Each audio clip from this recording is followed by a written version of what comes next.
Hi అండి, అందరికీ నమస్కారం. నేను మీ శివలక్ష్మి. ఈరోజు మనము సింపుల్ అండ్ టేస్టీ గోంగూర పప్పు ఏ విధంగా తయారు చేయాలో తెలుసుకుందాం. నేనైతే మట్టి కుండ తీసుకున్నాను. అందులో 1 కప్పు కందిపప్పును తీసుకున్నాను. నీళ్లు పోసి శుభ్రంగా కడుక్కోవాలి.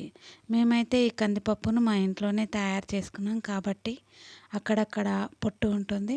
వాటర్ పోసి కడగడం ద్వారా పొట్టంతా పైకి వస్తుంది. అప్పుడు పొట్టును వాటర్తో సహా వంపేసుకోవాలి. మరలా తగినన్ని నీళ్లు పోసుకొని అందులోనే కొంచెం పసుపు, కొంచెం ఆయిల్ వేసుకోవాలి. ఇలా వేసుకోవడం వలన పప్పు త్వరగా ఉడుకుతుంది. ఇప్పుడు స్టవ్ వెలిగించి స్టవ్ పై పప్పు కుండను పెట్టి పప్పును మెత్తగా ఉడికించుకోవాలి.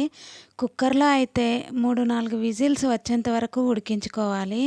కానీ నేనైతే కుండలో ఉడికిస్తున్నాను కావున స్టవ్ మీడియం ఫ్లేమ్లో ఉంచి ఉడికించుకున్నాను.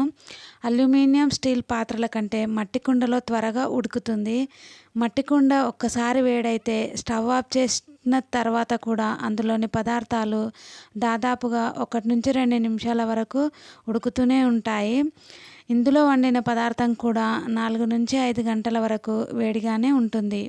ఇప్పుడు స్టవ్ ఆఫ్ చేసి మెత్తగా ఉడికిన పప్పును పప్పు గుత్తితో మెత్తగా మెదుపుకొని పక్కనుంచుకోవాలి.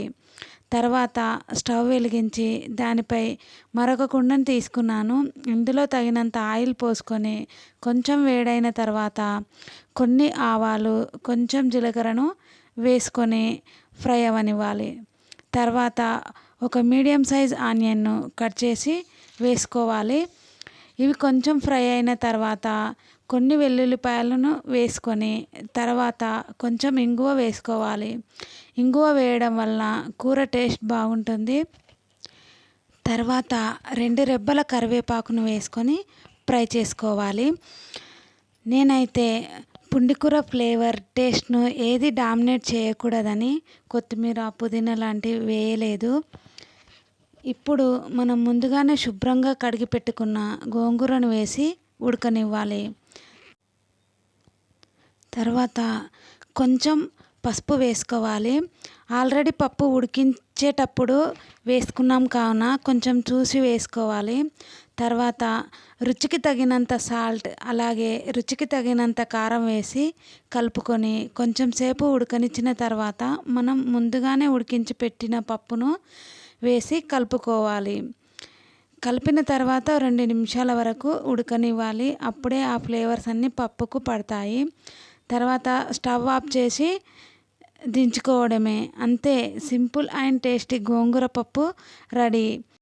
ఒక్కసారి ఈ విధంగా గోంగూర పప్పును చేసుకోండి, మీకు తప్పకుండా నచ్చుతుంది. నా వీడియో కనుక నచ్చినట్లయితే లైక్ చేయండి, షేర్ చేయండి, సబ్స్క్రైబ్ చేసుకోవడం మాత్రం మర్చిపోకండి. Thank you for watching my videos. Please subscribe to my channel.